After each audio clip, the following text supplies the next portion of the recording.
This show is brought to you by Safety FM. What's up, peeps? Welcome back to Rebranding Safety. There's loads of people on today's episode. We're being invaded by the Fleet Geeks. Let's jump into the intro and I'll tell you some more about it. Let's go. The problem in safety isn't deviation, it's complexity. Health and safety has gone mad. Health and safety is trying to unpick having gone mad in the past. There's no one solution and one problem. The problem is that we are looking for one solution. Does the structure of the team allow them to flourish? Feel safe enough to be uncomfortable. The environment defines our behaviours. People aren't the problem, they're the solution. Rebranding Safety, crushing the stereotype. Brought to you by Riskfluent. What's up, peeps? Welcome back to Rebranding Safety. Rebranding Safety is a YouTube channel and podcast doing exactly what it says on the tin. So if you're new here, hit subscribe and the bell and all of those buttons. My name is James MacPherson. I'm from the company called Riskfluent Limited, and Rebranding Safety is our purpose. So thank you very much for joining us on our journey, and thank you for being here. It's lovely to see you all. Let's get into today's episode. So this is the last of the quarterly co-hosts with Pete Rushmere, and we've got Pete's Fleet Geeks with us. So there's a community kind of like what we do with the Health and Safety Network, very similar in Fleet Geeks. So it's a community of people trying to make the world a better place, I suppose, probably the best way to do it. But ultimately, they are what they say on the tin. They're a bunch of people who are proper geeky about fleet. So let's listen to it. Let's go have a chat with the Fleet Geeks. VR happy in Peterborough. Yeah, virtual reality Peterborough. Bearing in mind, James, I'm an old git and like a lot older than these guys and your good self. And I, for me, it was like, what is this? What is this wizardry that you're transported into this sort of world that is virtual reality? You know, I mean, that's like, I was brought up in black and white and stuff. So yeah, to me, it was like, oh, wow, I've never seen it like that before. It was great. Loved it. Oh, I love that. I didn't even know what that was. I'm going to have to Google that. And that sounds interesting. I did. All good. Yeah. So for listeners, VR Happy is a place in Peterborough. It sounds like there's happy endings. It's not that kind of virtual reality place, right? But you do leave happy. But basically, they've got a couple of these pods. You know, you see them in the arcades now, where you kind of put the goggles on, and the pod kind of moves you around and stuff, like on roller coasters. But then they've also got like proper virtual reality, where you got the stuff in your hands and you can play the games like swords and you blew the bow and arrow, weren't we? And we went up in the lift and walked the plank, which was that's really good one good, for a bit of vertigo. Yeah, no, I can do that. I did that actually at when Canton did they used VR for a load of safety training, and they had that exercise. Mate, I couldn't get. Is it when we go up in the lift and then you open it and it's just a plank? Yeah. I didn't leave the lift. Yeah, and you're like at the top of a load of officers. Yeah, I didn't the first time round. I had to go for a second go. I couldn't do it. It's really bizarre. In my head, I was telling me all the time, because Pete told me he couldn't leave the lift, that it's just virtual reality. But I was fine walking out on the plank, but I couldn't step off straight away. It's unbelievable, isn't it? How it tricks the mind. Yeah, Perception of what's there. Yeah. It's nuts. It's proper nuts. I genuinely couldn't step. My legs wouldn't move. Jelly, isn't it? Like jelly. Your legs go to jelly. Yeah, that's literally it. And I was like, oh my God. And Sam Neill, fair play to him, obviously just waltzed out when we were there. There was Sam Neill there, who Peter, you know, and Peter Jenkins was there, who I think you guys are talking to anyway. He just walked out. Sam Neill just walked out on the plank, jumped off. Oh, this is a bit weird. I was like, all right, Sam. God. Masculine kind of like, I'm not scared or anything. Kids went up, and we did a vlog of the day, and we put this in the vlog. Peter Jenkins went out and let a proper little squeal out, and I was like, oh, thank God, at least I wasn't the only. We've had Pete jumped off, so I didn't even make it out of the lift. I couldn't do it. Right, Jen. Let's get into it. Why don't you introduce yourselves real quick? Who wants to go first? Come on, someone put a hand up, go first. The boss can go first. Yeah, I think the boss should go first. Yeah, set the standard. It's his prerogative. Come on, Pete. He's gone quiet. He's not normally quiet on these. Come on, Pete. What's going on? Has he froze? He's not froze. Oh, he has froze. Oh, he probably has, yeah. Oh, come on, Jamie. You go first. I'll go then. I am a senior safety and transfer. Oh, he's back. He's back. I'm back in the room. I'm back in the room. The kids are obviously home from school, so the Wi-Fi bandwidth has just gone like that. So I'm now tethering off the phone. So apologies for that. You lost me temporarily. Sorry, where were we? Was I introducing myself? You were. I've just interrupted Jamie introducing himself, haven't I? Jamie, you carry on. Right, mate. I'll You carry on. Before I was interrupted, I was my name's Jamie. I work for Flagship Partners. Been here a year now. I think a year and a week, I believe. Senior safety and transport consultant. So a bit of a crossover with safety and transport, but as we all know, there's a lot of parallels between the two, really. Yeah, nice one. Let's leave Pete till last. Come on, Mike. Yeah, I'm Mike. Yeah, so Mike Vickers. I'm the training guru, not gunu. I'm the training guru. So my principal role within Flagship even is to do all the not all the training. I do it all on my own, of course, but do the transport manager training in particular, which is kind of my bag. But I will turn my hand to anything. In fact, they've even had me first aid training, which is a turn up for the books. But that's me. How long? I've been about 6 months now. So after leaving a very, very famous, shall we say, members organisation. Without giving it away too much, I was going to be very good. Yeah. He left transport's equivalent of IOSH, basically, to come and work with us, basically. Yeah? I was trying to do it without giving the name away, but that's hard. Well, you didn't. You still didn't. You still didn't. But at least IOSH, like everyone listening will be able to like get their head around IOSH. They get what that is, don't they? Yeah. Which is good, isn't it? And Mike, what are you? Because you got some feedback the other day. What are you, Mike? I'm actually. Sure. We get feedback, get a lot of feedback, and we love feedback in the training industry. A trainer loves a good bit of feedback.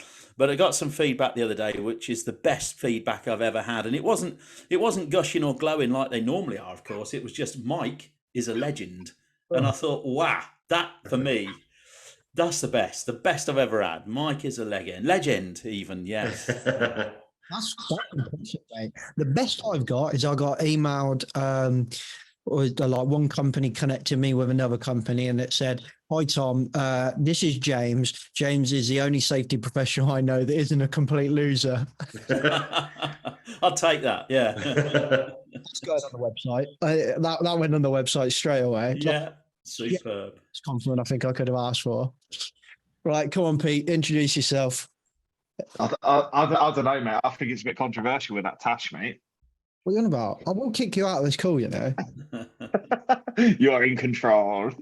So who am I? Well, listeners will be a bit familiar with me, hopefully. If you've been living under a rock and haven't listened to the first two podcasts, I suggest you go and listen to them and find out what it's all about and who the Fleet Geeks are. But yeah, my name's Pete. Founder of Flagship. I do a bit of consultancy and safety training and safety consultancy and bits and pieces when I'm not going to watch the mighty Man United at Old Trafford, so that's me, I guess. You know what I find more offensive than my mustache is that you've football, not just I can give a shit about Man United, but a football top.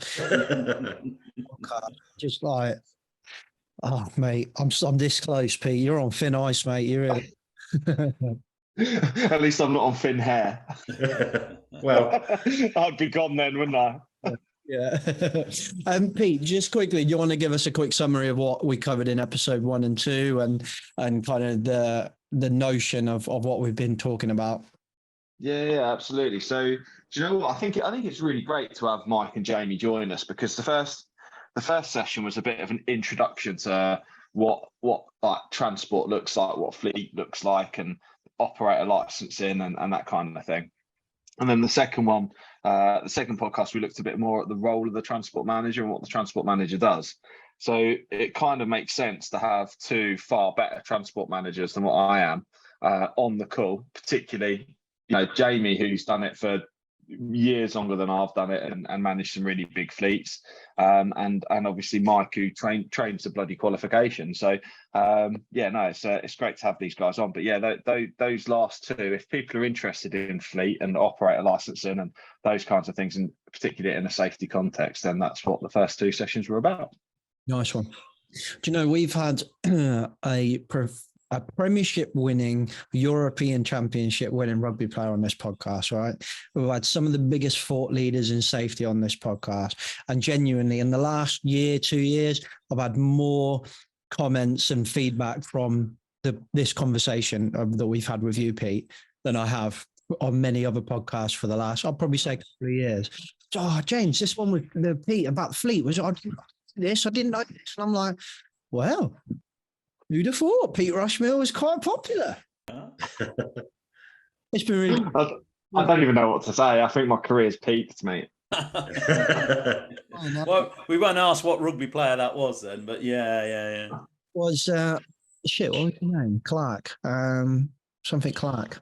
I can't remember his name. I'll have to look at that back episode. He plays I don't mind a bit of the oval ball myself, to be fair. It's a proper sport, mate. He used to play for Sarries. All right.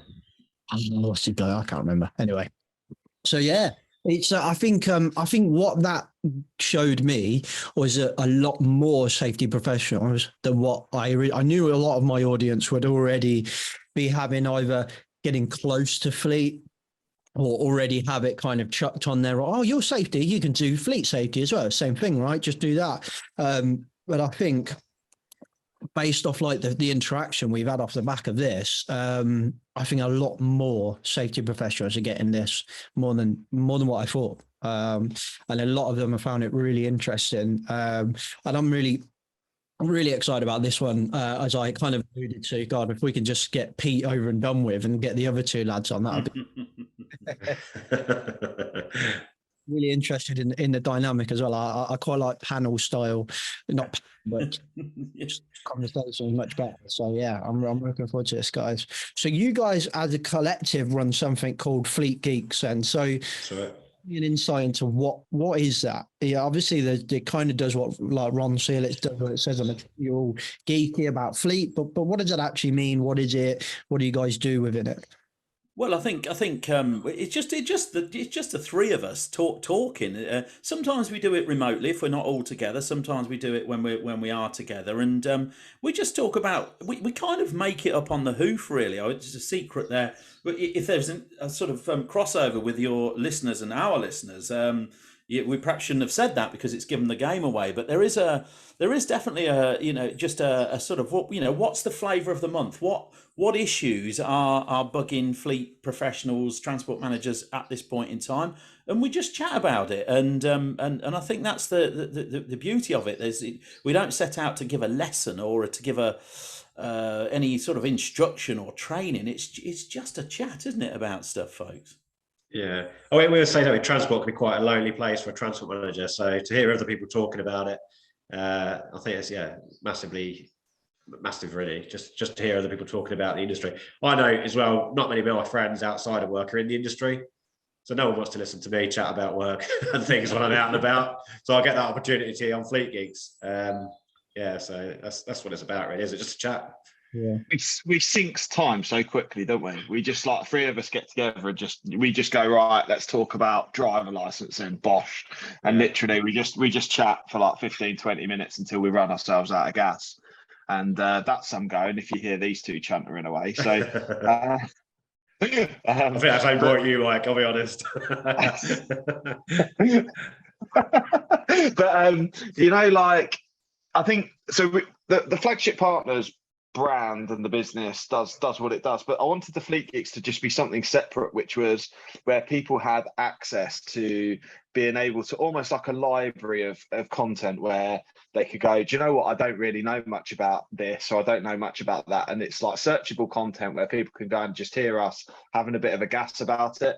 And the thing is, by listening in on those conversations, the whole concept was that it'd be like us three sat on the sofa having a chat about stuff, and then people would be able to kind of like listen in, and they're kind of getting that experience from the sort of three of us really. But it's like, I don't know, like we get content from Facebook posts. There's loads of transport manager forums on Facebook, for example. So we'll just look like what's flavour of the month at the moment. There's this thing called the 28-day rule for tachographs and manual entries.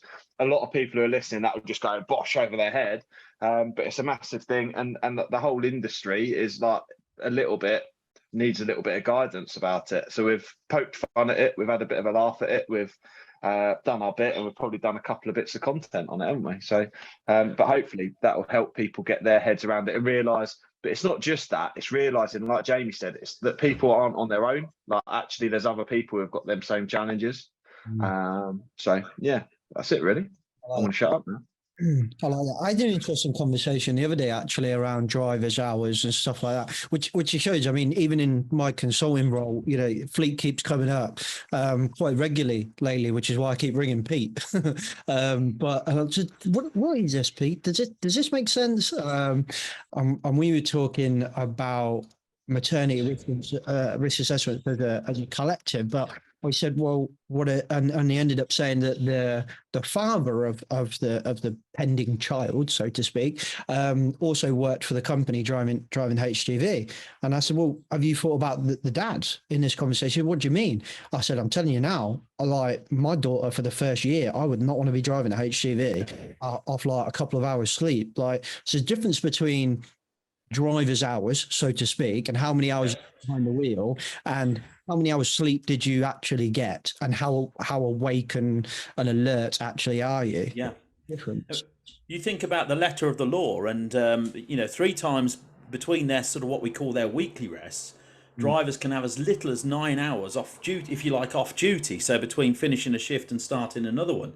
So that's 9 hours. They've got to drive. Potentially, they've got to drive home, say hello to the kids. Have a bit of tea. Yeah. Have a bit of tea, shit, shower and shave, not necessarily in that order, and then do it all again in the morning. So how much actually sleep have they had in that time? You know, it's what would you get, 4 or 5 hours sleep in that time if you're lucky? And they can do that, and they can do that 3 times between their weekly rests, which is, you know, when you're in your vehicle and you're looking in your car and you're looking in your rear view mirror and you see a truck coming up behind you, you've got to think, well, just how much sleep has that driver had in the last 24, 48 hours? And let's not just lose that there, because it's not just 3 times. They could potentially do it every bloody day if they have 3 hours break during the day. They could, they? They could do a 9-hour, 9-hour rest every bloody day of the week. They could, and only have a 24-hour rest for the weekend. For the weekend, yeah. So they could potentially have done. 12 shifts, 12 shifts like that on the bounce with 124 off. It's ridiculous, isn't it? How hard an HGV driver could work. Big tick in the compliant box as well. And that's potentially. Sorry.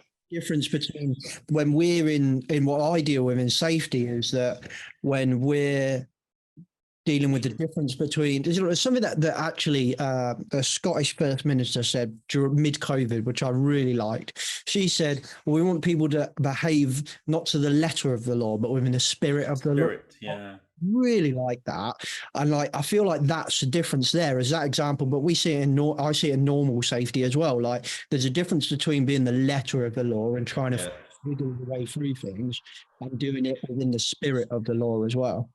I'm stealing that, but it wasn't Nicola Sturgeon, was it? Yeah. Was it? Yeah, it was, yeah. To be fair, this spirit of the law and letter of the law actually it hinges on quite a few of the conversations we have in Fleet Geeks, doesn't it? Which is around, we talk about what's safe and what's compliant. And the transport sector is hell-bent on focusing on compliance, aren't they? We don't really have, it's only really us that has a safety bloody conversation half the time. Just because a driver can do 15-hour shifts, is he safe to do a 15-hour shift? No one's really having that conversation, are they? And if you got a second taco card, mate, you wouldn't even have to stop. He's joking, folks. That does happen, though, James. Just to put you in the loop, that does happen. It does happen, yeah. You get drivers who have 2 cards, and obviously the traffic commissioner will soon catch up with them if hopefully they catch up on them. But I think that's okay. Here's a question actually for Mike and Jamie, and hopefully this doesn't go over listeners' heads. And I've never asked you guys this before.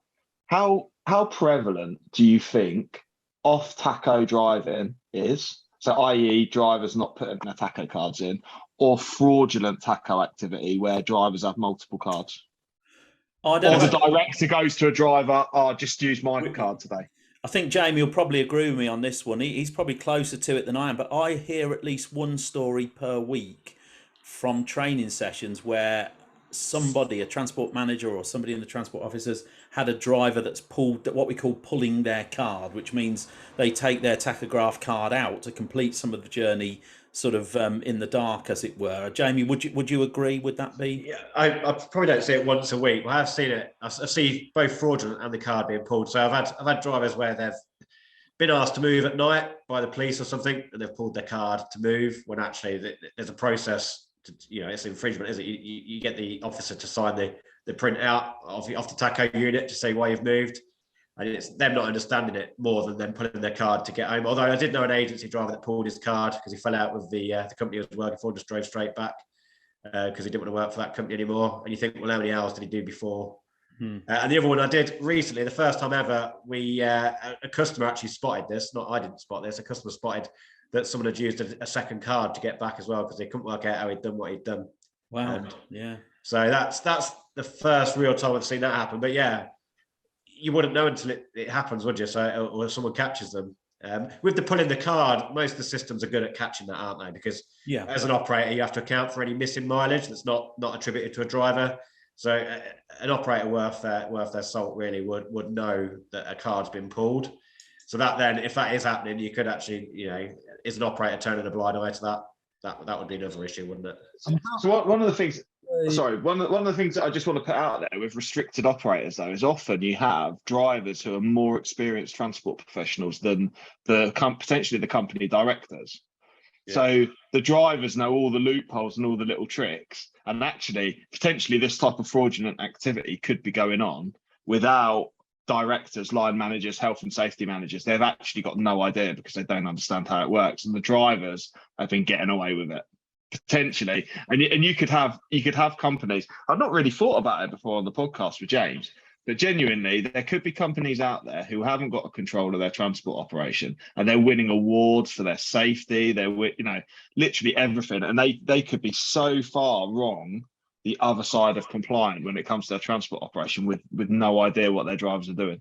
But can I add into the mix, though, James, that we've talked exclusively almost about heavy goods vehicles, but in my experience, a lot of health and safety professionals, when they're given this sort of fleet, when they're handed this fleet on a plate and said, there you go, you can look after that, it's kind of health and safety-ish kind of stuff. The vast majority of those, in my experience, have been vans, and even the car fleet suddenly lands in the lap of a health and safety professional. And vans is a whole new ball game because there is some 53-year-old rules that concern the hours that van drivers drive, but they very, very, very rarely even know them or even stick to them, and it's not very well policed. So they don't even know they exist, like, do they? They don't exist. No. How many tradies know about GB domestic rules?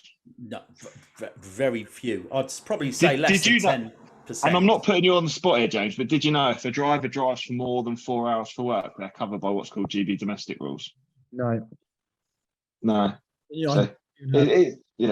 No, and it's totally expected, mate. It's totally expected. But essentially, there's such a thing. It's very hard to police, isn't it, guys? But GB domestic rules, if someone drives for work, if they drive for more than 4 hours in a day, they're covered by something called GB domestic rules. Their shift can't be longer than 11 hours in length. Is that right? 11 hours duty, 10 hours 11 driving. Hours of duty. Yeah. 10 hour drive, 11 duty, Yeah.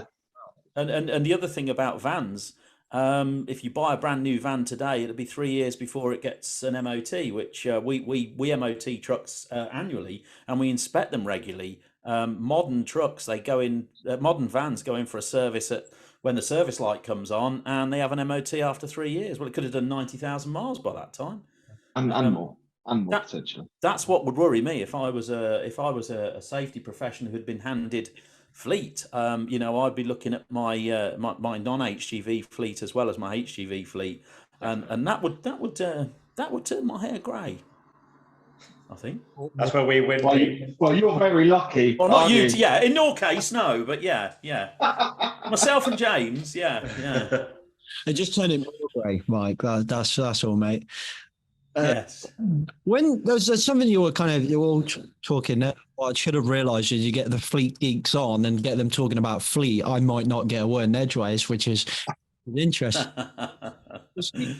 Talking there, and there was a couple of things that pricked my ears up when it'd be like, the driver could get away with this, or the driver would pull their card, and the directors didn't know. Just when we talk about fleet, and it's interesting, I know me and Pete have talked about this kind of offline quite a lot around when they're trying to, so we do quite a lot of work around human error and stuff like that. And often it's like this difficult relationship between accountability and then the difference between accountability and blame, and the relationship with that with learning about what influenced that person to actually make that decision. Do you feel like, what are your guys' opinion on, like, say if somebody's pulling the card, for example, and we can catch them out or whatever, if they're doing that, is the conversation like that driver is trying to play the game, or is the conversation like, why is that driver trying to play the game, or does it vary? I'll just quickly go with this, if that's all right, and you guys can carry on. But I think, so my automatic thing there is, as an industry, we go, the driver's a dickhead, he's not doing what he should be doing. Yeah. However, we don't have the conversation as an industry that actually the culture is driving him to do that, because it's productivity. It's productivity over safety. So we've got the same challenges. In my opinion, we've got the same challenges where we've got toxic businesses where it's like, get the job done at all costs, which will encourage that to happen. There might be elements of drivers going, do you know what, I'm only an hour from home and I want to stay at home tonight rather than in my cab. There is an element of that. But yeah, as an industry, we point the finger at the driver. But we have got very complex rules, and we have got companies that are very productivity driven. I'm going to shush now and see what these. No, that's and I agree. And actually, this is proof that I've been listening to the podcast. And yeah, we tend to blame the person rather than blame the system. And I think, if I know that you safety guys, having listened to the podcast, and it's piqued my interest in other areas, such as some people I follow on LinkedIn. But it's become sort of evident that that's kind of how safety culture, that's how health and safety has been run for many, many years. But that does ring true with what we do in our industry. We tend to blame, it's very easy to blame the individual and the driver, but what it's got to be looking a bit deeper than that at the culture, the system. It's interesting what James said. Productivity and safety do sometimes have a bit of a challenge in the middle, don't they? Yeah. Where productivity, we need to get this done, we need to get that done. Oh yeah, just do that this time. These things happen. So I don't think that's unique to our industry in transport. I've seen it in factories as well, where we speak to the guy on the factory floor, where it's all like they've got brilliant, everywhere's marked signage, they've all got their PPE on. But actually, when you speak, it looks great. And when you actually speak to the guys on the shop floor, it's like, yeah, it's all, follow the health safety rules, do everything like this, do that. But until it comes to productivity falling behind, then things, start to slip. So I don't think it's just our industry; it's unique to that. Interesting about pointing the finger at the driver. The old adage that shit rolls downhill is definitely prevalent in our industry, isn't it? That they're at fault, they've done it. We've given him a day. We knew it was his son's birthday, but we've given him a 15-hour day and he's not got back and he's pulled his card. It's still his fault. There will be elements of that somewhere. Absolutely. And I think it's a safety blanket that, dare I say it, leaders in our industry, managers, directors, whoever it might be, it's a safety blanket that they cling to, because they know that if something goes wrong, well, as long as I've got all my boxes ticked here, I can just point the finger at the blame at the driver, and it's a kind of safety blanket, and it's wrong. It is wrong, definitely.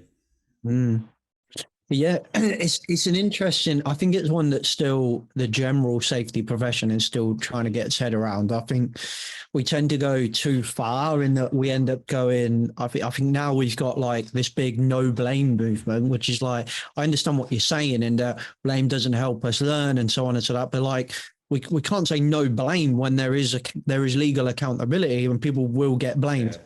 I feel like it's become a bit of a platitude now, the same as Vision Zero or Zero Harm has become a bit of a platitude. It's all very much, I don't know, maybe the naivety of the profession, of my profession, but ultimately, like, we're still struggling to get our head around this kind of accountability. When's the right time for accountability? Ultimately, I think is what we're trying to say. But I do get a sense of, and I get very limited interaction with Fleet because I purposely try to avoid it like the plague. When I do interact with it, it's very much like, God, that's just a driver. He's a bit of an idiot. I'll give him a warning when I get back. And I'm like, did we even have a conversation as to why that person might have done that? Why that ended up there? Yeah. Only one side of the story, and we've not heard the other. The guy's just a bit of an idiot, or the guy's just, we've had this problem with him before. And I'm like, okay, cool. I'm not here for Fleet, so I'm not gonna push this. But it is interesting. Do you think that do you think the industry? I mean, it was a long time ago. I had a guy on who runs a company called Bright Mile, I think, and it's like it's an app-based tech that kind of encourages safe driving behaviors. Basically, it's like a behavioral-based app, and he made a claim. He statistically said that in there that statistically speaking, once you drive over 30,000 miles, it's the second most dangerous profession in the world, or something like that. If you're driving. Oh yeah. 30 miles an hour. So it's a very dangerous thing to do, right? Particularly driving HGVs. Do you think the people that run businesses, drive HGVs, manage fleet, think that it's a dangerous thing to do? Or do you think that No. I think it varies, actually. I think some do, some don't. It depends on the culture of the company itself, I would say. So some of the bigger companies, because they have other departments that are health and safety driven, that tips over into the transport side. But perhaps a medium-sized transport business with 25 trucks wouldn't actually think about it. Once again, it's ticking them compliance boxes would be their number one aim. Absolutely. And I tell you what, it's an interesting statistic. And I know that for years we've said, why doesn't road risks get included in HSE data? Because it would just put it off the scale.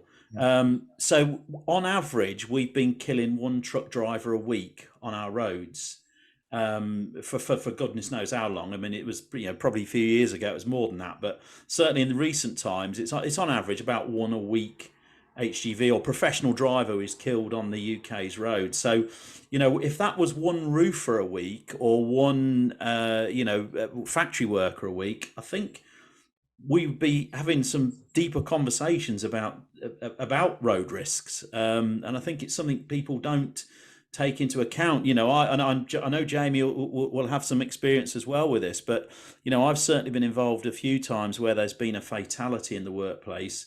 Not in the workplace, because it didn't happen in the factory or in the yard but it happened out on the road, and it's just as devastating to the business. Yep.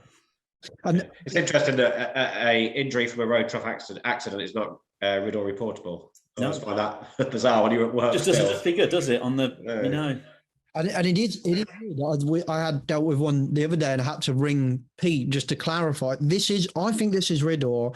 Is this RIDDOR? And he was like, yeah, totally. But it is weird, this relationship that we've got. And I think, Mike, you might have hit an awkward nail on the head there in that I don't think we want to admit that, we don't want to include those stats because price is not. Because they're high. Yeah. Do you think as well, if you were to extend that, so you said that it's one professional driver a week, what about the people that are not at work, so other public members of the public? Absolutely. Yeah. You're 4 times more likely to be injured or killed in an accident involving a heavy goods vehicle. So as a member of that, we've all got, this is why we're all stakeholders in the work of the traffic commissioner and the driver and vehicle standards agency and the police. We're all stakeholders in what they do because we're all road users. And I know, I think the general public, if you happen to have an unfortunate incident with a heavy goods vehicle, you're 4 times more likely to come off of it not very well than you would be another motor vehicle or another motorbike or whatever. But it's a big impact on road safety as heavy goods vehicles. And I think all I really would like to add to that is actually I've thought of a great guest for James on a future podcast, and that's Mark Cartwright. Yes. Who I'm sure we could hook you up with, James. He heads up the national highways Really, really interesting guy. Great speaker, isn't he, Mike? He came He's on a half fantastic things. speaker, yeah. He's well worth a chat around. So they have all sorts of different initiatives around safety and road safety and that kind of stuff. So yeah, he'd be fantastic. But where was I going? It was along the lines of that, and I think I mentioned this in previous podcasts, but HGV drivers, professional vocational drivers, are held to a higher level of regard than normal drivers, and a lot of the public won't necessarily realise that, you know, the transport manager, if a driver gets caught using his phone at the wheel, like all other drivers, he'll get his 6 points or he or she will get their 6 points fine, £200 fine and 6 points on their licence. But differently, it's down to us to report that driver to the traffic commissioner. It's very likely they'll lose their vocational licence for a month, isn't it? So that wouldn't happen to a van driver. No, they're not regulated to that same level. They're only regulated like a car driver would be regulated. Yeah, that's a good point. But I think the challenge I then raise is that we've got loads of van drivers out there who are using their phones, and with the new highway code, how have they had that communicated to them around not being able to touch the screen on their mobile? Yeah. It's a whole new kettle of fish, right? Highway code, not able to touch the screen. Most of them are using them for bloody sat navs. Yeah. Not only that, if they're delivering parcels, they're probably, they're probably clicking that they've done that job and everything else. It's probably part of their PDA, isn't it, to for their work, really. And the van side of things is even going to get bigger, isn't it? It's just going to continuously grow. Last mile distribution. There's not the stats there, is there? But last mile distribution is just high. I think the highest risk. Last mile distribution, but like elaborate. Well, I've never heard that phrase before. So your Amazon DPD type, last mile type, the guys who are delivering 200 parcels a day in their vans with no brakes, no inspections on their vehicles, no regulation whatsoever. I'm going to go because, talking of which, here's my food delivery. That type of thing. Which got there safely. Right on cue. It's like we throw this stuff together, isn't it? It's not. It's well prepared. It's well planned. Thanks, Tesco. That was perfectly timed. Cheers, guys. Yeah. Other supermarket brands are, of course, available. Actually, I'm surprised, Pete. Tesco's. I know Tesco's have got a good rep, but I would have thought up in the Hamptons there it would have been Waitrose or There's a big Tesco at Peterborough. We're clearly not paying him enough, Jamie. That's the problem. So, why did you? So, I'm assuming was Fleet Geeks like a kind of collaborative idea, or did one of you go, I've got an idea about this thing, what do you think? Or were you all just like over a beer were like, yeah, that's a great idea? How did Fleet Geeks kind of come about? I can't remember. I think it was Pete, was it? I can't really remember, if I'm being honest. Let's we could have because he's not here, because he's just gone to Tesco's. We could have said no. Me and Jamie came, to be fair, it was his idea, and I mentioned it. When I initially spoke to Pete about joining Flagship, I did mention that what was missing in my current role was my ability to go a little bit off piste, because I was very, every word has to be scrutinised by half a dozen committees. So, and then he said, well, funny you should say that. He said, but, I've got this idea for this podcast, and I think that's how it came about, really. But Nice. We'll give him the credit. Yeah, I think it was initially, definitely. And how have you found the industry been quite receptive of it, or is it a mixed bag? Because my relationship with Rebranding Safety has been really interesting through the years, in that the audience has grown. The audience that listen to us all every week are always really positive, and everyone's like, oh, yeah, it's amazing, blah, blah, blah. But interestingly, when I was in employed roles and in between jobs and trying to find a new job, it actually wasn't helpful. It was actually... Oh, really? Company saw it as a threat, I think, as a threat from maybe like branding point of view, as to your point, Mike, as a bit of I'm not sure if I like the lack of control I have on that, and this person is worked for a trade association, so similar, everything by committee, so I get what you're saying there, Mike. I can feel. Yeah, definitely. Yeah, and it's weird, and that's one of the things that attracted me to join Pete was I could go off piste a little and unscrew the shackles that were on there originally. I had muted this idea with the powers that be, but yeah, as you say, like through various committees would have to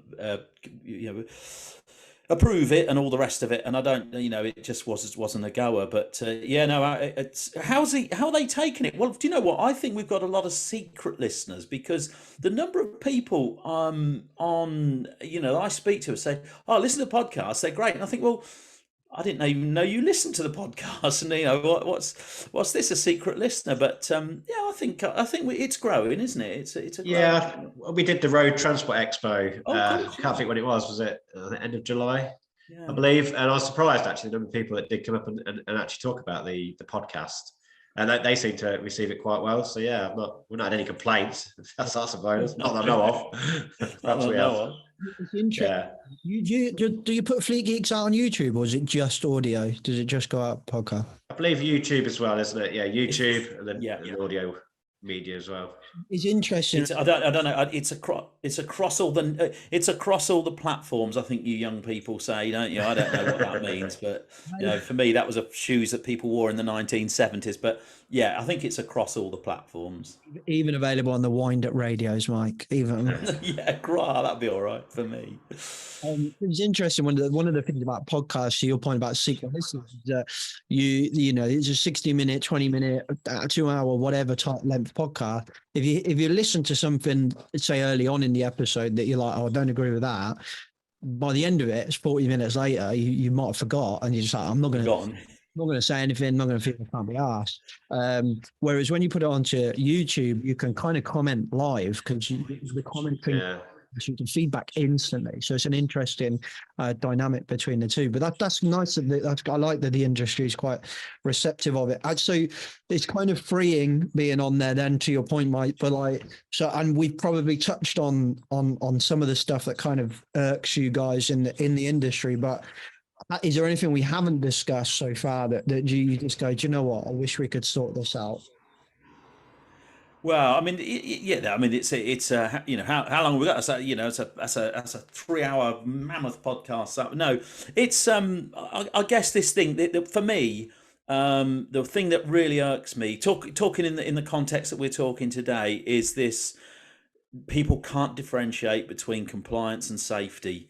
And it is endemic through our industry that people are just looking for compliance. They're not looking for safety, and just ticking that old box, and it can be a bit of a struggle to use that phrase. The spirit, or Nicola used the spirit of the law rather than the and that does irk me. And the other thing where that alludes to is if you look on the Facebook forums. I'm fairly new to Facebook. I haven't discovered it until I joined Pete and the rest. I didn't understand it really. But when you look on the forums there, people are always looking for loopholes. If can the driver? The driver can only do this, that, and the other, and then somebody will come back. Yes, but what if it's the third Sunday after Lent? And the driver's name is Steve, and Aquarius is rising through the moon. It's kind of like they're always looking for that loophole. I don't know what you feel, Jamie, about that. And also another thing that irks me, we sort of the transport industry manages through fear, doesn't it? It's you don't do that because rather than education.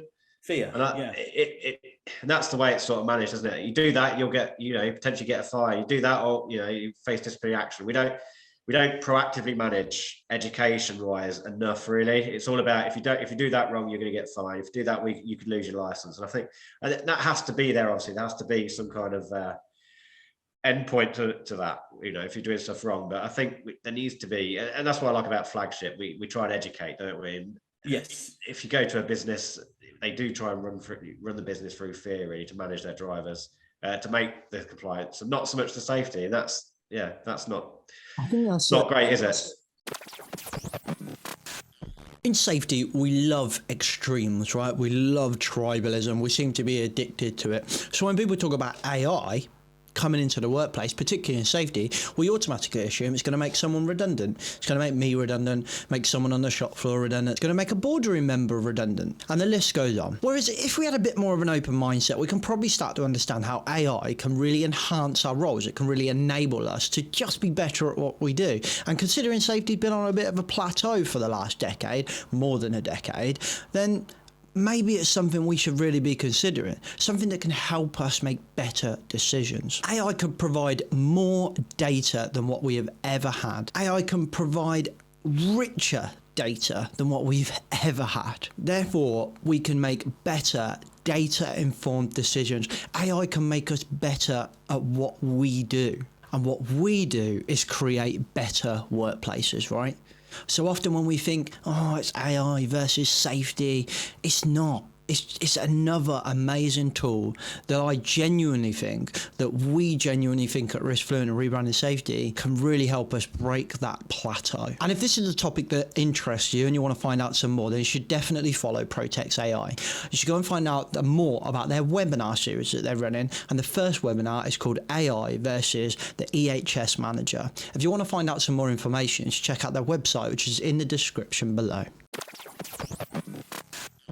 That's a really interesting point there, Jeremy, I think actually that you've kind of, you've hit on there, because typically within like safety, we've managed very much through control, and we can do that because typically we're in an environment where, so if you think of like health and safety legislation, predominantly comes from industry. So predominantly comes from kind of factory-based background. A lot of it does anyway. Obviously, when we move over to construction type roles, it's slightly different, but dominantly, a lot of the people that we're trying to influence and manage are quite close in control, quite literally their body is in the same building as we are, right? Yeah.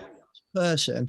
Now, slightly different with trades maybe, but normally you get those couple of touch points with them. You're quite closely, right? Whereas the fleet kind of industry, the HGV drivers, you know, if you got a driver that's only driving nights, you probably might never see him. Never see him.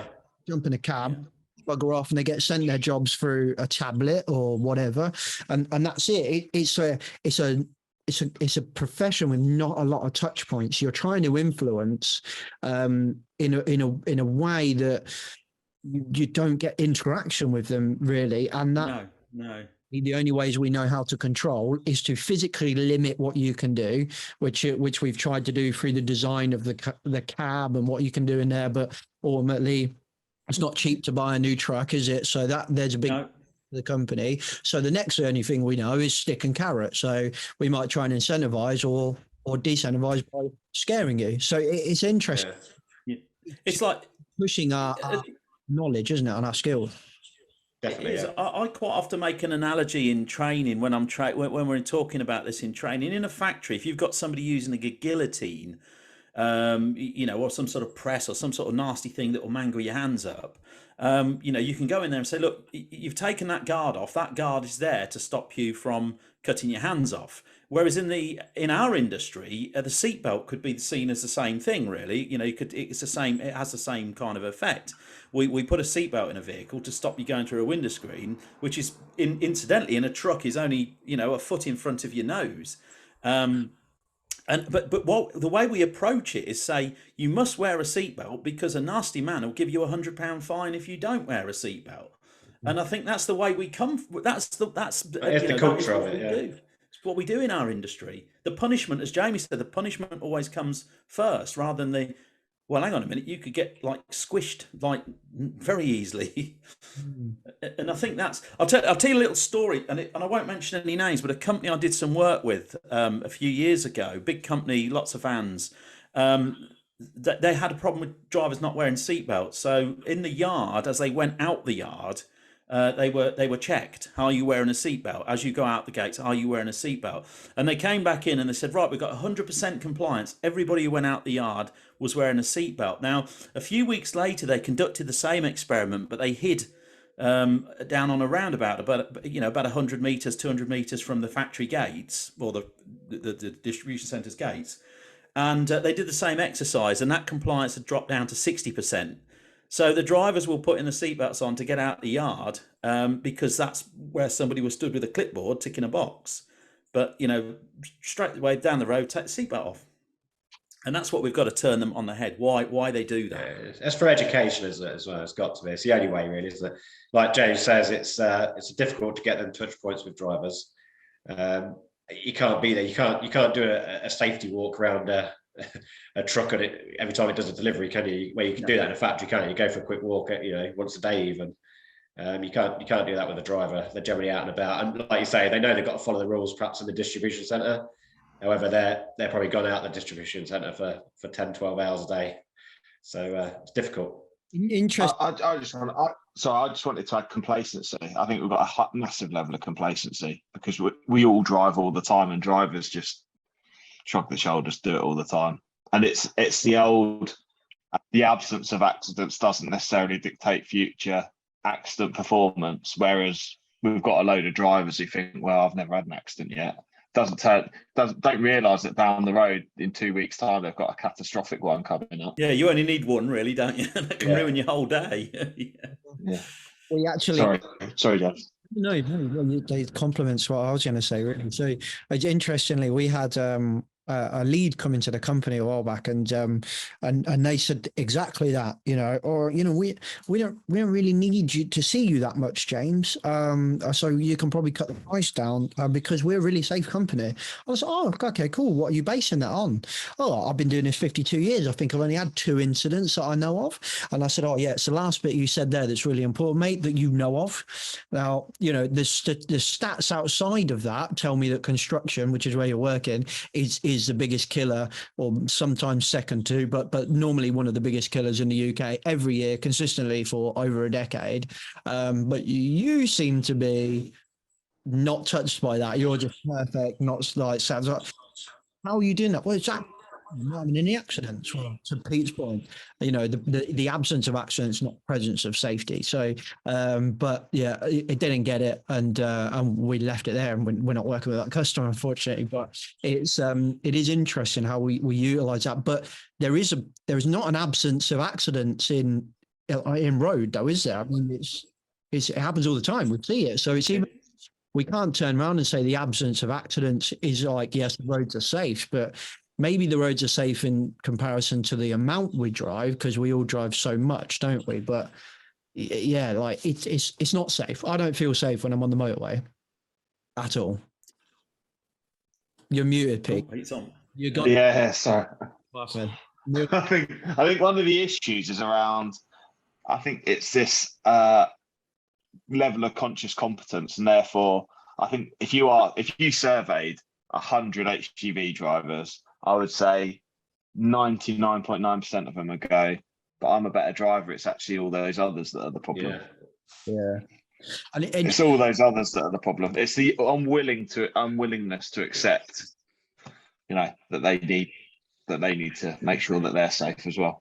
And interestingly, like similar to what you just said, now I worked with a company that did a lot of that had a fleet, and when they were kind of going to a job, if they got there and were like, I said, what do you do if you get to a job and you're like, I can't do this, not safe, I can't get in there, I can't do whatever, I literally can't fit the vehicle down there, what do you do? Well, the office are really good. I just ring them up and say, we can't deliver there, it's not going to happen. I was like, okay, that's interesting. A couple of days later, I went out with a different driver and had a phone call while she was driving, picked it up, and he was like, oh yeah, can you go to blah blah street? Jamie's just rang me, he can't fucking do that job, so can you go and do it? I said, oh okay, that's interesting. I said, does that happen a lot? He said, yeah, when all the other fucking shitty drivers can't do it, they just ring me and I get the job done. I was like, that's interesting. So the office are really good, but no, they're not. They just shift the problem somewhere else, and this guy, somebody else. Yeah. It's very sad, Jazz. I've seen that happen so many times since I've been in this industry. He won't do that job.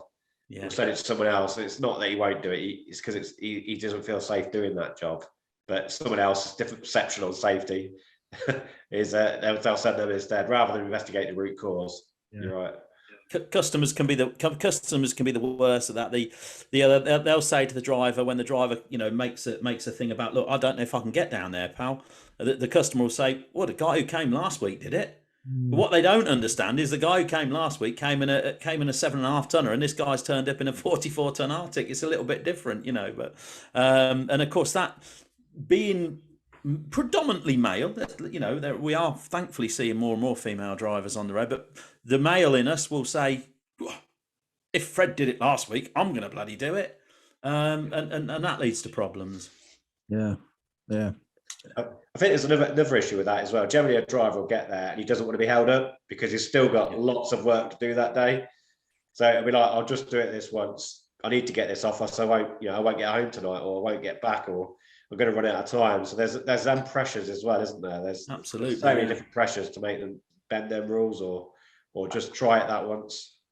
I think you raise a really good point there. There's a lot of demands on drivers. Yeah. When we look at like the management standards, there's a huge amount of demands, and also there's so many demands placed on them externally which are not are out of their control. For example, road conditions, road works, delays, etc., etc. So there's so many factors there that can impact their productivity, which aren't their responsibility or aren't down to them. Yeah, it's funny really, because we spoke about the what did you call them, the last mile drivers, was that? Yeah. Which makes sense to me now. You ship it to the local station and then they do the last mile. I get that. But when you said it first, I was like, what's the last mile? Right, it makes sense now. Anyway, there's a situation where it just shows how restrictive we create environments in which employees operate in, not just in Fleet, but anywhere else. I mean, how we were due to go out, me and the wife and everything, and we were like, we were late, or we were going to be late, I can't remember, and we were waiting for delivery of some PC equipment, and I didn't want, as Amazon and everyone else and DPD and I've all seemed to have managed to still do after COVID, is just leave stuff at the door, which I'm like, how post-COVID are we still accepting that you're going to leave this like really expensive piece of gear just sitting at my door and not know how long I'm going to be? So I was like, well, I can't trust it. I need to stay. So I was like, oh, in your app, it says 7 stops away and you can see where the Yeah. So I was like, he's literally behind us up the road. I'm just going to run up there. I'm going to say, hey, mate, look, here's my order. Here's evidence that I had my driver's license on me, my address. Can I save you some time and save me some time and just take it off you? And he says, I'm not allowed. The app won't let me issue the delivery until I've done the free before you. And I was like, even though I'm here and I could save you time, like, it's funny that time pressure is often a thing that forces us to make poor decisions, but then just once I'd created an environment which could save him time and the system didn't let him save the system. Yeah. Interesting. And it comes back to that point, is that we've got very little ways to control the driver behavior, that sometimes we become very restrictive and not kind of allow them to be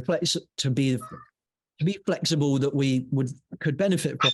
That's a very poor way of saying it, but do you think that there's one thing I spot quite a lot in safety, is that we're doing a lot of safety work, a lot of systems, a lot of tech and a lot of stuff in the name of safety that I think is trying to overcompensate for the lack of investment on competence. Do you think that applies to HGV drivers and also just van drivers, fleet drivers in general? Yeah, yeah, absolutely. The reliance on, it's a difficult path to go down, isn't it? Because we want to improve efficiency through having, driver aids and systems that allow us to plan work better. But at the same time, we can become slaves to those, and it can take some of that decision making. I'm pretty sure, and I've no secret the fact that I always wanted to be an airline pilot, never quite made it. But I'm pretty sure that, those early aviators had skills that the modern aviators probably don't have, because quite a lot of the systems now are automated. And I think it's definitely the same with driving. And that can, we want to make the world a more efficient place. We want to make the world, but is that necessarily making it a safer place for the driver? I don't know. It's a good point. Really good point. I think it's about the amount of information. I just wanted to add, how does it feel, Mike, wanting to be a pilot, but actually being on a podcast with like the best aviation fighter pilot that America has had to offer? And in Something else. So. I know. It's Yeah. just one at your expense, mate. It's just one at your expense, Goose. Goose is yeah. Right. Oh, Jesus Christ. Stunt double. Yeah. That good because I freaking die halfway through the film, don't I? So. Oh, spoiler through the first film, yeah. Original Top Gun, and you. I'm sorry, but yeah, spoilers. Yeah, spoiler alert. Sorry, Jamie, I interrupted you, mate. No, I was just saying it's quite interesting about all the driver age now. Is I had a driver moaning the other day about how much of a distraction it was. Yeah. Because you've got the side scans beeping, you've got a camera on the left-hand side, you've got, 6 mirrors now on a truck. And you've only still got 2 pair of eyes. Yeah, you've probably got the sat-nav. Drivers rely more and more on a sat-nav rather than... You speak to a driver 10 years ago, they'd be able to tell you where somewhere was. You speak to a driver now, they've relied on sat-nav so long. Give us the postcode, yeah. So there's so much information. Then when you're looking outside the window, you've got your road signs. So yeah, there's a lot of... I did read somewhere that a driver... I can't remember what the exact figure was. The amount of information a driver processes when they drive now, I mean, it's astronomical because there's so much going on. It's such an interesting point you bring up there again, Jamie, because I've recently got a new car, and my old car used to have adaptive like sensors. So it would tell me, it would warn me you're getting too close to the car in front of you, and then if I put cruise control on, it would do that for me. And it was great. What I've noticed now going into my new car, which doesn't have the sensors in front of me, it doesn't scream at me if it senses that car in front of me has put its brakes on and you haven't put your brakes on. It doesn't do anything. I've noticed that my driving has changed. I used to be quite a cautious driver with people in front of me. I wouldn't get too close. I've noticed I'm driving quite close to people, and I'm slamming my brakes on, and I'm like, why am I doing it? And I've realized, because kind of learned helplessness has set in, I got so used to this driver aid, as you call it, to help me not go to the car in front. I've just gone, cool, I don't need to focus on that. I'll go as close as the car will let me, and then it will scream at me, and I'll just put my brakes on. And I've noticed that in my own driving, and I'm not driving a freaking HGV, I'm driving a stupid little SUV. James is the driver trainer, so he'll know this more than anybody. But yeah, a good driver should be able to be self-critical. And when I'm self-critical in my own driving, generally speaking, it's around tuning the radio in. I mean, once upon a time, I twiddled a knob. I'm old, so I turned a knob, and that changed my radio station, but nowadays it's so complicated that I'm having to take my eyes off the road and that's where my driving lets me down. Would you think? Check out Victor Meldrew, Jamie. Yeah.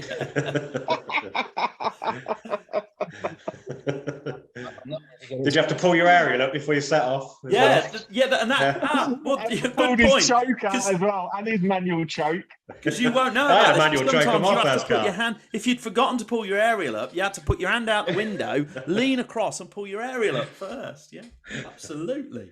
So there has been some improvements there. There has been some improvements. Yeah. It's quite interesting as well, like the mirror cams on trucks. How a lot of fleets have implemented them, and you speak to drivers. I've not seen many drivers that like them. No, they find them a bit of a hindrance. It's quite a weird one, isn't it? So where's that? Is that an improvement, the mirror cam? So yeah, obviously the time will be the proof on that, really. But a lot of drivers I speak to absolutely hate mirror cam. Like, they won't want to drive the truck if it's got mirror cam. Yeah, if you look at a lot of fleets have gone that way, haven't they? Absolutely, yeah. And I think, a lot of the vehicles I think will eventually all be mirror cams, but they're going to have to get used to it. But yeah, it is different. But is that progress? I don't see what benefit that gives. Really, I'm not sure. The jury's out, I would say. I'm sure a piece of glass is cheaper than a camera. Yeah. I think the claim is fuel efficiency by 3 to 5% for a mirror cam. It gives less friction. What am I talking about? Less air resistance. Less drag. Yeah. I was going to say, bloody poor physics that is. And then the other one is that it's alleged to give you a wider view than what a mirror could reproduce. Yeah, I think it does. Is the alleged benefits, but I have heard issues, obviously, around. Apparently, they're not much fun if you get a bead of water on them. No, I've had that as well. Right. Yeah. Apparently, if you get a bead of water on a mirror cam, all of a sudden everything's just distorted. So I don't know whether they're heated. I've not driven a mirror cam, so I don't know. I did read in the press. I did read in the press that the new mirror cams are better than the old ones. I don't know why. I have actually tried to hitch a trailer up with a mirror cam, and I found it quite tricky because I was looking outside the window for the mirror rather than inside the cab for the camera. But that would come with it. It's a bit like we was talking about. You get used to what you have, don't you? So a bit like you with your assisted cruise control. You do get used to what you have. Absolutely. What Jamie doesn't tell you there is the trailer was in another postcode, but he was couldn't line it up. Do you think what's your thoughts, gents, on like the point to entry to become a driver, like the competency of being a driver? Is it? Oh, good question. Interesting. I'll just show this story. I did some training this morning about with tachographs with a driver, not long past his test. So to drive a truck professionally, you need a professional competence certificate of professional competence. Say that again. And I was going through the tacho with him. There's certain things he didn't know, and he was saying it's quite interesting when you pass your test. You do modules 2 and 4 to get your CPC when you first start. And he said this wasn't discussed, this important stuff here. However, checking for immigrants under the vehicle, and that was. What's important is never going across the water. Yet that was a point of conversation on his modules there, but not the driver's hours, what we was going through. So it's quite interesting. What I would also say as well, the point of entry, it's been a long time since I've done my test. I don't know if anyone's done it more recently. Have you got HGV, Pete? Yeah, but mine's still been some time ago. Yeah, okay, yeah. It's been a while. Yeah, it's generally, what is it, a week, 2 weeks? I can't really remember off the top of my head. Yeah, it's a week course. It used to be class 2, so you used to do a rigid and then you do a class 1 as well, wouldn't you? Whereas now it's straight into class 1, isn't it? So they have streamlined it. But it's I think very much the driver CPC qualification. People will have heard me talk about the transport manager CPC qualification being something where you get the ticket and then you learn to do it. And driver CPC is much the same.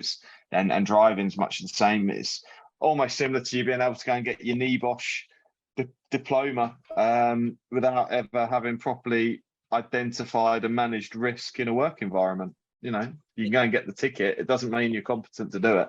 There's a very big difference in the fact that I'm not operating a massive machine that drives. I mean, I don't know what's the fastest HGV can go. 56 mile an hour if you stick to the limiter. Right. What's the fastest it can go though? You could let it roll downhill to about 90 miles an hour, I suppose, but you wouldn't recommend it. I'll tell you what. I once followed when I was at Volvo. We had Volvo do a dual clutch FH tractor unit. So a dual clutch is taken like from racing technology. So the next gear's engaged before it's actually left. You've got 2 clutches basically. So you've got next gear ready to go like that. And this Volvo could smoke a Range Rover Sport. That's for sure. It was quick. What? Very, very quick. Yeah. Proper quick. Proper quick. Smoked the Range Rover Sport at the lights. Yeah. Yeah, a tractor unit on its own driving it. It's very powerful, isn't it? You think about a tractor unit on its own. It's designed to carry potentially 44 ton, and what's a tractor unit on its own? About 7.5 ton, if that. Yeah.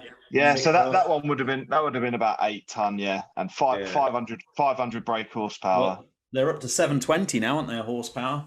770. 770. Bloody hell. The biggest production at the minute. Yes. That's Bugatti Veyron territory, that is, isn't it? Almost. Yeah. You can operate a phenomenally powerful machine with what, 2 weeks training? 2 weeks training. Yeah, 2 weeks training. Yeah, 2 weeks training. That to me just feels. I mean, it's interesting because we've got I don't know if we still have a driver shortage or what. Like, people are not talking about that anymore. But we used to have this driver shortage, whatever that means. But and then you can feel like that environment being like, we need drivers quick, being like, okay, cool, let's cut it down, let's cram it into, let's create, you use the word streamline, Pete, let's do a streamline course where we can teach them to drive a HGV in a week now. Great, the industry cheers with jubilous. Yeah. It's interesting, they took the reversing part out of the test for a class 1 vehicle. Wow.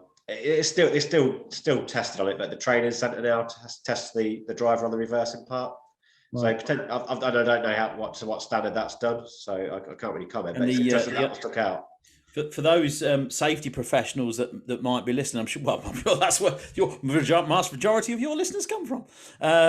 In the yard, that is where you're likely to get an incident involving a heavy goods vehicle, where a vehicle is coupling or uncoupling, and it can be really, really nasty. If that isn't done properly, then you are going to be a part of that sort of investigation as a health and safety professional, because they're going to be happening on your watch and on your manner. So and then now taking it out of the test, it is tested, but it's tested by an instructor rather than an examiner. So as Jamie says, I'm not quite sure of the standards there, but I'll give you another example though, where safety and compliance don't go hand in hand. And in talking about the driver shortage, the government also took the decision to remove the trailer test from car drivers, basically. So if you wanted to pull a trailer that was bigger than 750 kilos, which is, to be fair, your Halford's camping trailer,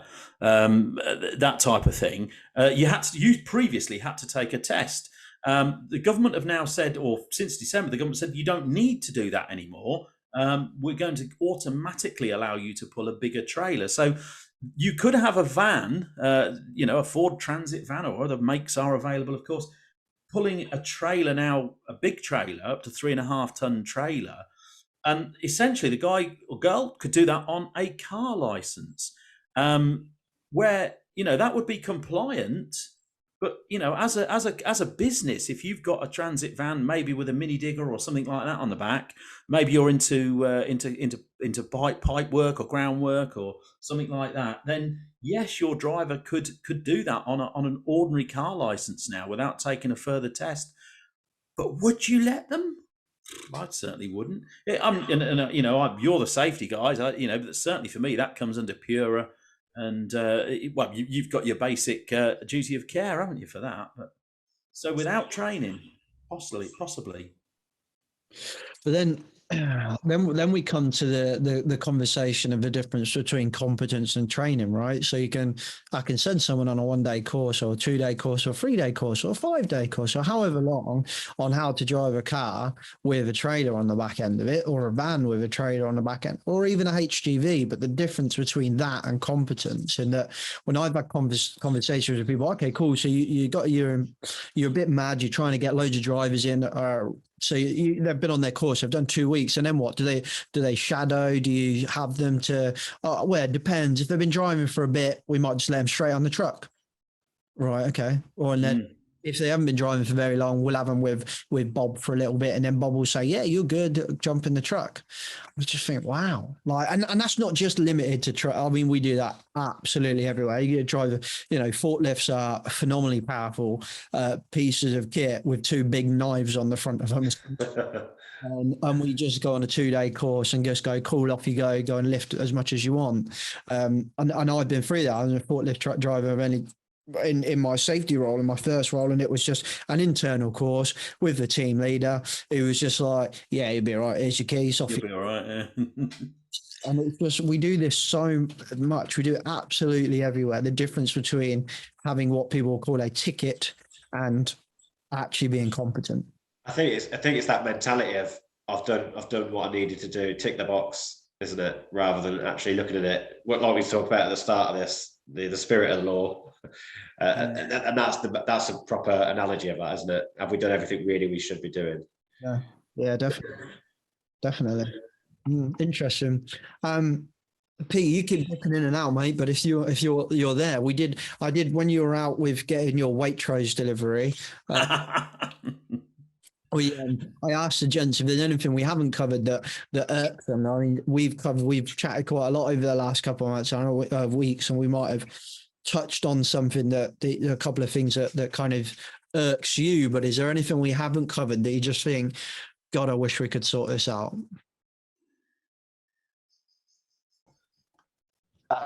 I'm dipping in and out on the internet. I apologise, and I've missed that last question. I think it was around what else have we missed? What potentially haven't we spoken about?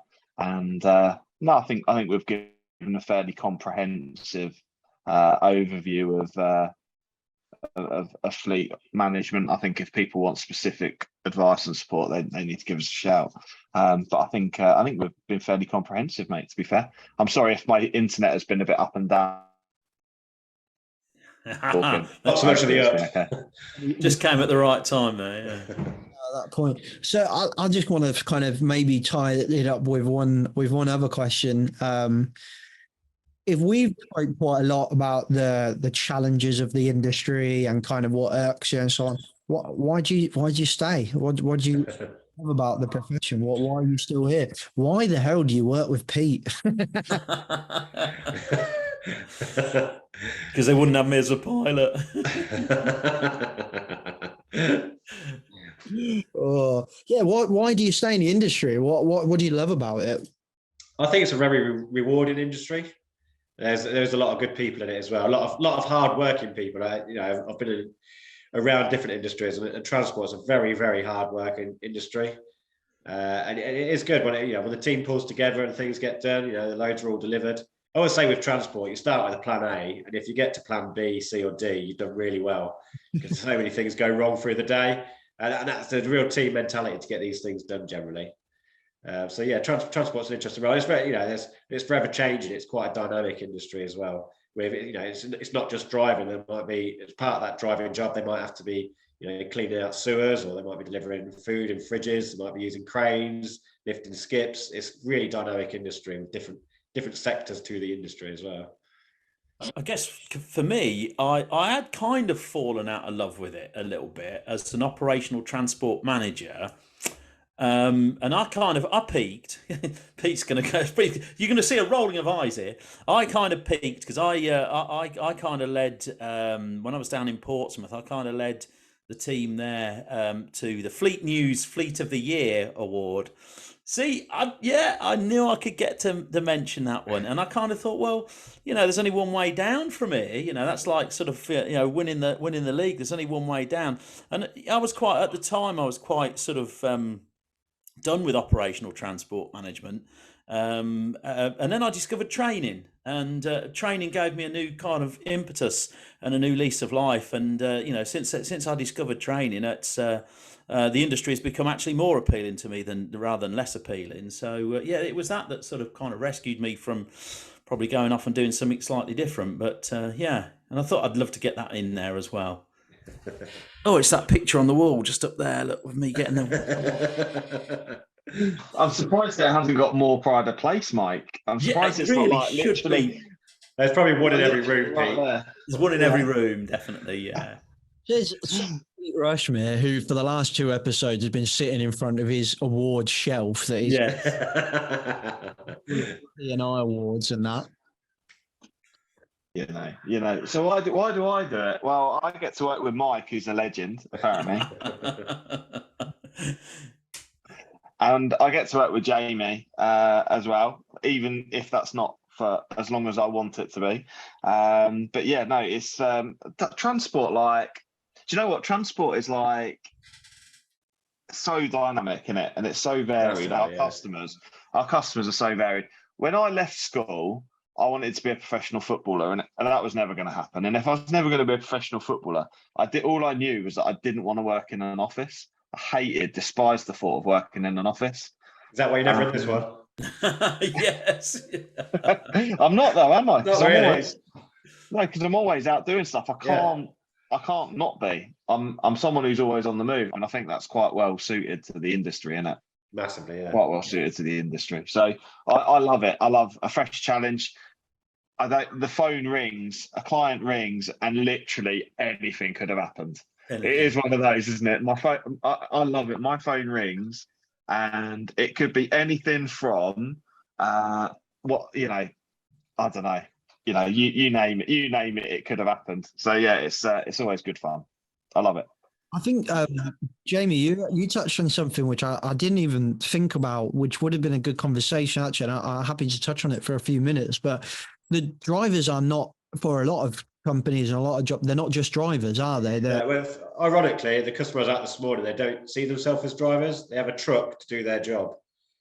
Yet they're governed by all the same rules, and that's why they find it quite tricky, because they've got the HGV license because they need it to fulfil their job, although that's probably only 5% of their job. Yeah. And they, it's difficult for them to comprehend that because they see themselves as engineers, not lorry drivers. However, they've got to follow all the rules of a lorry driver once they start driving that truck.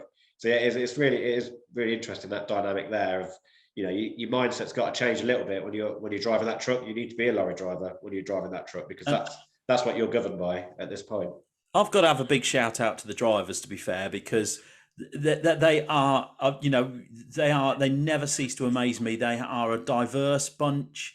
They are interesting. They're funny. I did a driver CPC course not so long ago where I met one guy who'd been doing the same job for 57 years. And on that same course was an Elvis impersonator.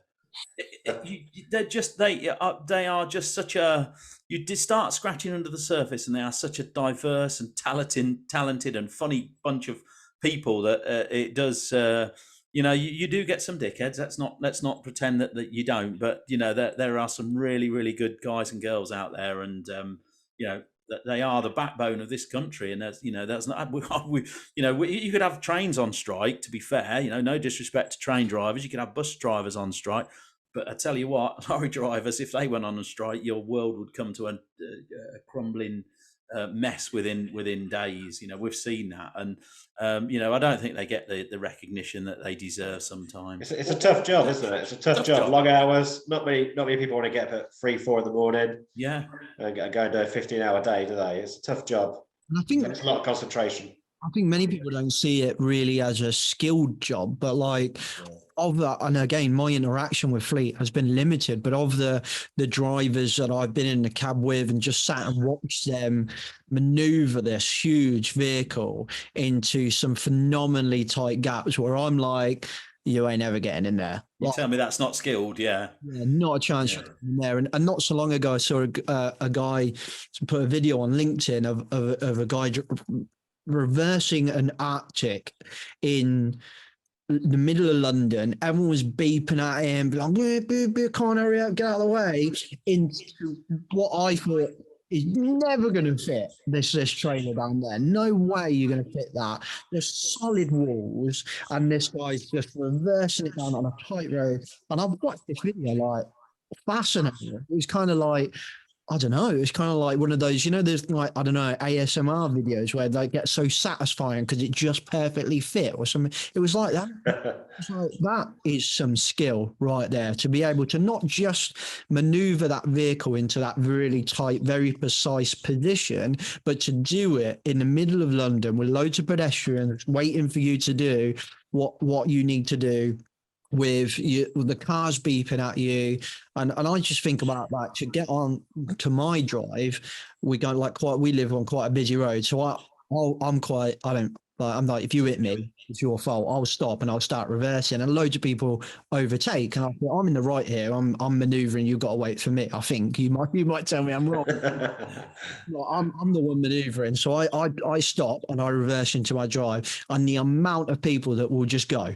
And I'm like, my front end's going to stick out where you're overtaking me, or I'm moving. I remember on my test getting a minor on the first one because I carried on reversing when somebody was overtaking me. So I got a minor for that. I should have stopped and let them do what they need to do, apparently. Nowadays, I'm like, fuck you, you go, I'm doing what I need to do. I think back to all the other things that I might do, public speaking or whatever, and the second all those eyes are on me, like I'm not at my full potential. And now you're operating all of those things, and now you're operating a HGV. I just think it's a phenomenally skilled role that I don't think we see as a skilled role. No, I agree with that. Yeah, massively. It's not only the driver's side, it's the working out your hours, planning your day in your head, making sure you're going to get your deliveries off on time, make sure you find somewhere to stop. It's not easy to park a HGV. If you're driving into the centre of London and you're running out of driving time, there's skill to work out where you can park it to get your brake in and stuff like that. Nowhere inside the M25, eh? No, there's so many different things that goes on in a driver's head. And customer interaction as well. They're doing a lot of customer services as well. They're dealing with all. It's just the stuff that they have to do is phenomenal. I know that the head of safety for one of the main waste companies in the UK, and their class was HGVs, I assume, a bin lorry. Yeah. Oh yeah, absolutely, yeah. Difficult job that is. I'll tell you what, that is a difficult job. And some of the stuff he has to deal with, and people, we would go, they're just a bin man. Do you know? Yeah. It's like, Jesus Christ! Like, they're doing a dynamic risk assessment every street, pretty much, aren't they? As soon as they turn down that street, they're looking. Can I get down there? If I've got to reverse out this street, is there a way out? Yeah, they're looking at the hazards. It's tough. Sort of job that is. And he was telling me he's had somebody undertake the bin lorry on the path, so the car and like literally nearly hit one of his bin men, which I just thought, wow, Jesus Christ, for what? Yeah. Work for like 5 minutes to get to the pub. I don't know. It's just underrated. It is underrated. I always, a little challenge, and it can be for the listeners as well. If you don't believe what we're saying about bin lorries, Google bin lorry accident or bin lorry crash. I'll tell you what, you'll find hundreds of them. Yeah. Very, very difficult job. Yeah. I think if you've got a fleet, of the couple of customers I've worked with that have fleet, and where we've been doing stuff where maybe their behavior or whatever kind of rolls into the project, kind of operationally, it's a big part of what you do. I've just kind of spent a couple of days in the cab with the drivers, like a couple of different drivers throughout the days. Like, you get a real sense of appreciation for what they have to deal with every single day.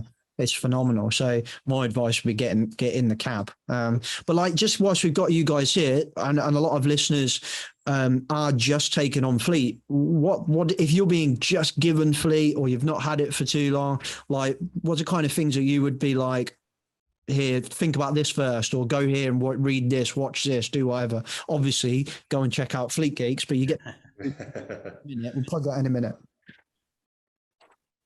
The best bit of advice I was given by a transport director was do it safe, do it legally, and then do it cost effectively. And I think that's a good starting point, isn't it? Make sure you're safe and legal. And don't get me wrong, the cost effectiveness has got to become, it's tight margins in transport, but there's no point making lots of money if you're injuring people and you're going to get shut down because you're not compliant. So yeah, I think do it safe, make sure you've got a safe operation, everyone knows what they should be doing. Do it legally, make sure the trucks are compliant, your drivers are compliant, and that's a great place to start. I always think as well, if you do one thing well, generally the culture rolls through the business, you do it all well. And I think make sure you know what you're on about. Yeah, absolutely. And I think you hit the nail on the head there, James, that go out with them, find out for yourself what it's like, and just immerse yourself in that world for a day or two, and just get to grips with what it actually is they do. Because my argument, if you like, with safety professionals is in the past has been, you've probably got a risk assessment that thick for somebody stapling their face to the desk, but what happens when your drivers leave that gate? What do you know about that risks, and what do you know about them? Where's your risk assessment for that? And so get out there and do it, and don't staple your face to the desk, basically. Nice one, Pete. Yeah, so I think yard safety is vital. I think workplace movement of vehicles is huge, and I think often overlooked. I think that's a vital thing in enforcing strong safety behaviours in your yard where things are visible. And then my next thing is regular meetings with your drivers. A really strong safety induction process that's empathetic, not just dictatorial. Hang on, I've just got to let someone know. A waitress, the Amazon driver. But it's about having that empathy with the drivers. But I definitely, I think a massive thing is having a really nice driver induction process and ongoing meetings with drivers, ongoing comms. I think is really, really important. Nice one. Thank you very much, gents, for coming on. I've had a pleasure chatting with you all. It's been a good laugh as well. But I think there's a lot of insight there. I think we've kind of covered everything we wanted to cover. I think a lot of people listening to this will be able to, oh yeah, that's very similar challenges as to what we're dealing with as a profession from a safety point of view as well as a fleet point of view. with some nice insights there as well. Who wants to do plugs? So what are we doing? A plug for Fleet Geeks and a plug for Flagship then? Do you want to divide that, or do you want to, who's gonna do the plug-in? Who's the salesman? Oh, that's Pete. No, that's Pete. Yeah, that's definitely not me. I'm not the salesman here. I'd say, yeah, Pete and Mike. Yeah. Oh, I don't know about this. So I think, right, I feel like under a bit of pressure here. So sell me this pen. No, so what I'd say about Fleet Geeks, we've got lots of ways that people listening can access information that will help support them in their role. And the first entry level is the podcast, which is there free of charge for people to go and have a listen to. We've then got a free networking event, which is the last Wednesday of the month, generally speaking, where people can come and meet like-minded professionals. But ultimately, it's all geared towards what we call the peer-to-peer group mentoring program. And that is where isolated, lonely transport people or potentially safety people who have a fleet type role need a bit of support and can have some real life support, mentoring, progress, those kinds of support packages that people really need to help them flourish in their role and get the professional development they need. That's what we offer in the peer-to-peer group, which is run at the moment once a month. We have one group, but we're looking to expand that. And we have a group of mentors, which includes Mike, myself. We've got the main compliance guy from one of the largest supermarkets in the UK, who manages I can't remember how many fleet units he manages, but it's something like 8,000. And more than that, drivers and about 50 transport managers across multiple operation centres. And then we've also got a really good guy who works as a consultant as well and a trainer. So there's really varied experience of the mentors in the group, and members get lots and lots of value from it. So that's the Fleet Geeks. And then Flagship Partners, we make our clients safer, greener and greater. We focus on providing consultancy and training services for fleet operators to help support them. How was that? That was nice. That was nice, mate. Well rehearsed on your 60 seconds over the years, I'm sure. Thank you very much. And if people wanted to find out about those, fleetgeeks.com, flagship.com. Yeah, flagshippartners.co.uk is the website. If you're interested in the podcast, just search Fleet Geeks on your favourite podcast app. It'll be there. Nice one. We'll put links in the description as well, mate. Thank you very much for being co-host for the last, this quarter as well. It's been a pleasure. I've thoroughly enjoyed it. I've really enjoyed it as well. It was much better when it was just us two, though. But there we go. We'll do a spin-off, Mike. Yeah. Well, yes, we ought to, a bit like Knots Landing from Dallas. We ought to do a spin-off series. Yeah. Yeah. You could do not rebranding safety. No, thanks very much for having us on, James. Yeah, cheers, James. It's been great. Absolutely brilliant, and lovely to chat.